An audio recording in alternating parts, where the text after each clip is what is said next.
Hi అండి అందరికీ. తెలంగాణ స్టైల్లో సర్వపిండి పెడుతున్నాను. ఇగో కళ్యామాకు కొద్దిగా కట్ చేసుకున్నాయి. ఇలా ఇగో నువ్వులు, కొద్దిగా జీలకర్ర, ఇగో నానబెట్టిన శనగపప్పు, ఇగో దానికి సరిపడా కారపొడి, ఉల్లిపాయలు, కొద్దిగా మన ఎల్లిగడ్డ దంచిన.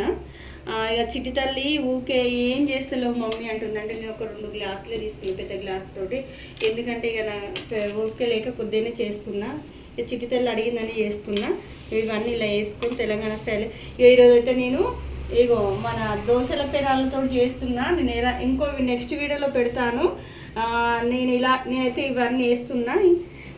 ఇంకా పచ్చిమిర్చితో చేస్తే కూడా బాగుంటుంది, నేను కారపొడితో చేస్తున్నా ఈరోజు సరపిండి. నాకైతే ఇలానే ఇష్టం. ఇంకా ఇవన్నీ వేస్తున్నా నేనైతే. మీరు ఎలా చేస్తారో మా చిట్టి తల్లి కోసం అయితే మరి ఇప్పుడు చేత కాకుండా, చిట్టి తల్లి ఏమైనా చెయ్యవా మమ్మీ, తినేదానికి ఏం లేవు అంటుంది. పాపం తినడానికి కూడా ఏం లేవు, ఇంట్లో సామాను కూడా అన్నీ అయిపోయాయి, కాకపోతే అన్నీ రెండుకున్నాయి, అవి కూడా తీసుకొచ్చుకోవాలి. ఇలా కలుపుకుంటున్నాను నేను. ఇలా చేస్తే ఇక సాల్ట్ దీన్ని సరిపోడు వేస్తాను. సాల్ట్ కూడా వేసేది చూపెడతా. ఇక సాల్ట్ కూడా వేస్తున్నా. ఓకేనా? మా వీడియో నచ్చితే ఇప్పుడు నేను చేసేటప్పుడు కూడా నెక్స్ట్ వీడియోలో పెడతాను, చూడండి. ఓకేనా ఫ్రెండ్స్? ఓకేనా? మరొక వీడియోలో కలుసుకుందాం. ఇలా కలుపుతున్నా నేనైతే.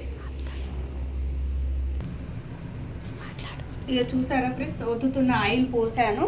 ఇక చూసాను, ఆయిల్ పోసాను. ఇక దీని మీద ఒత్తుతున్నాయి. సరే, ఫస్ట్ టైం నేను దోశ పేడ మీద చేయడం ఎలా వస్తుందో మీకు నెక్స్ట్ వీడియోలో చెప్తా. ఓకేనా? నా వీడియో నచ్చినైతే లైక్ చేయండి, షేర్ చేయండి. ఓకేనా ఫ్రెండ్స్? మీరైతే ఖచ్చితంగా నా వీడియో అయితే హుజరాబాద్ సమయాలు. Okay, bye bye. మరొక వీడియోలో కలుసుకుందాం.